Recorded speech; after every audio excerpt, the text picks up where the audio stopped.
NATO forces attacked residential districts of Pakistan's tribal areas. Servicemen were killed, others wounded. How will this incident impact the Pakistan-US relations? And how will Pakistan respond to it? Hamid Gul, retired Pakistani Army general who served as the Director General of the Inter-Services Intelligence, is talking to us about the aftermath of the incident. In your opinion, what are the consequences of this incident? Can we say that Pakistan has already responded in full, or should we expect further actions from it? Well, they are very bad at the moment, and I think there is a public hue and cry.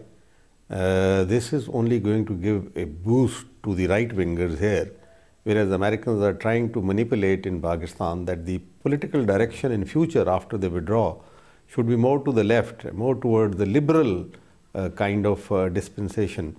But I think inevitably it is going to drift more to the right, giving status of most favored nation to India had already created a situation where the right-wingers were very annoyed.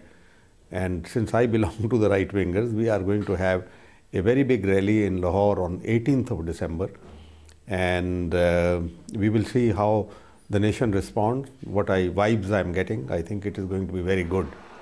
That's one aspect. The other is that Americans want to withdraw. They have already declared 30,000 troops out this year by the 31st of December, and more troops to go out, and finally they vacate in 2014. They are now trying to create a situation where they can, through Bonn Conference and through Istanbul Conference, Bonn is an extension of Istanbul, that somehow India should be installed as a proxy power in Afghanistan. Now that is not going to be acceptable. It is not going to work. And at this juncture, if they have come and struck Pakistan, that means they do not wish to, somebody in America doesn't wish the President of America to announce withdrawal. It means that it's actually a fallout of the conflict which is going on between the White House and the Pentagon on one side, and neocons and the Indian lobbyists, Israeli lobbyists, all of them are aligned with the Pentagon. So obviously it's as much an attack on Pakistan as it is on Obama's future policies, because I was expecting that immediately after the Bonn, after they've been given some kind of face saving, Obama would come up with his announcement, much expected, because American public opinion is now turned against this war. And 86% voters of the Democrats, which is Obama's party, they want quick withdrawal. That means if Obama is to get some political benefit out of it, he must get bulk of his troops out of Afghanistan before he goes to polls in November next year. So that is how the calculation is being done. And 67% voters of the Republicans, which is opposition, they also want quick withdrawal.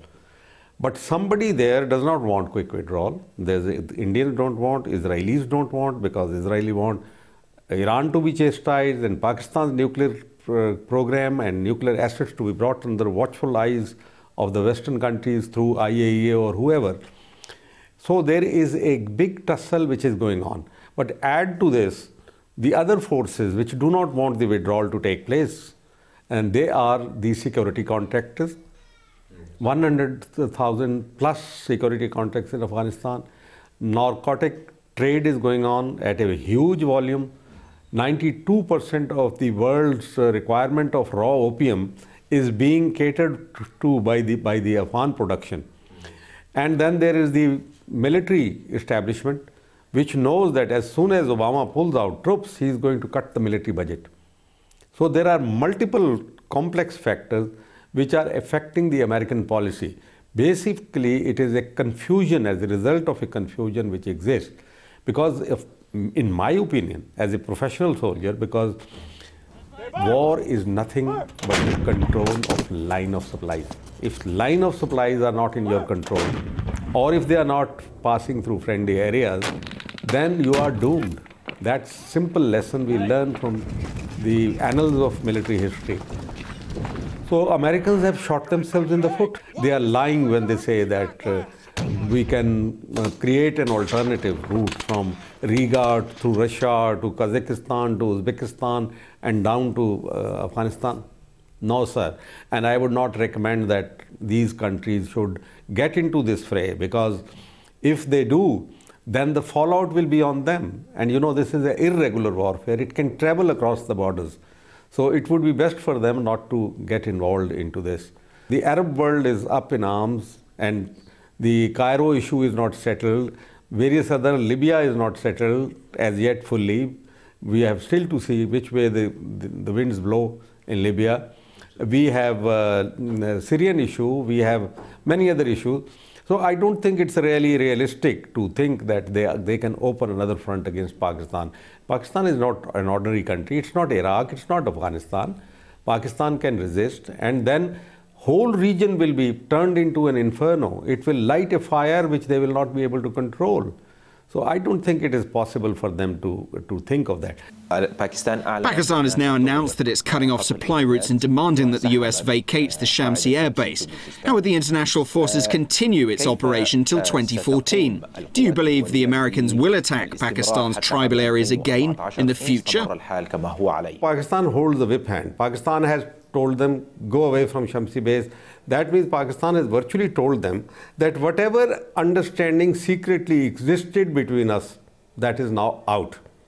And if Pakistan does not cooperate, drone attacks cannot go on. They may be just one or two, but the scale at which they are taking place now, it is not possible to maintain that scale.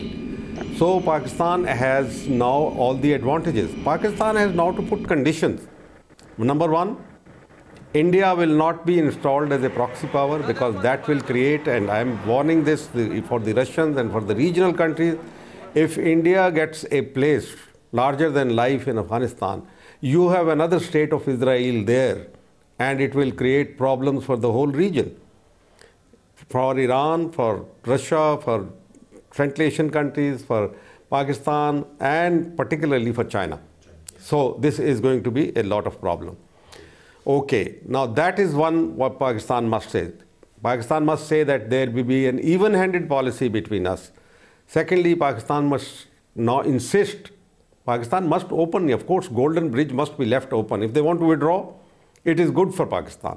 The sooner they go, the better for Pakistan and for everybody else also in the region, except India and except Israel. Now, if they agree that we should be given the same status, nuclear status as India, it will be a legitimate demand, because that's a sword always hanging on Pakistan. Nuclear, nuclear, nuclear. Yeah. And we should say we are a declared nuclear power. You have to accept our position. Put us in the nuclear club along with you and other countries. This is another condition. Third condition that we should put to them is that please tell India that if they want a most favored nation status, whatever it is, yes, they must settle the Kashmir issue according to the will of Kashmiri people. It's a human rights issue. It's the right of a nation. And they are simply ignoring it because America is not interested in settlement of Kashmir issue. Yeah. And finally, we should say that your embassy here is not, it's a wartime embassy within you're fighting war against us, and you have maintained your troops inside your embassy. You have built barracks there. Please now cut it down to only diplomatic level like any other country, like for instance Russia. Now the future problem is, our problems are because of American presence in Afghanistan. So we must say that as quickly as possible you should go. We will help you. We will open the routes for you, but on certain conditions. So we are in an eminently good position today. There will be a lot of people. I was just hearing another opinion that we will be isolated. This is diabolical nonsense. Nobody can be isolated, because if it is NATO which is isolated in Afghanistan today. Absolutely. It is not Pakistan which is isolated. I don't know what they are talking about. So we should not be afraid of isolation. Russia has now come up with a very good friendly gesture, yes, that they are prepared to give us $5 million of aid, $500 million for our steel mill. America has never done any such thing for us. America has never given us any such package, bailout package. In fact, they block our ways. So now that we have identification, friend and foe, It is China, Russia combination with other countries of the Asiatic region, leaving India out unless India wants to come on board. If they want to come in, well and good, but they have to settle Kashmir first, and then only they can come in. So I think we have a very good position at the moment. I think I look at it very positively, and Americans will have to yield because they have only supplies of 15 days at the most in Afghanistan today. Yes. And if we can hold our breath, remain steadfast for 15 days, they will come begging to you and they will say that please, we are prepared to give concession. Maybe all concession they don't give, but many of these concessions we can extract from them today.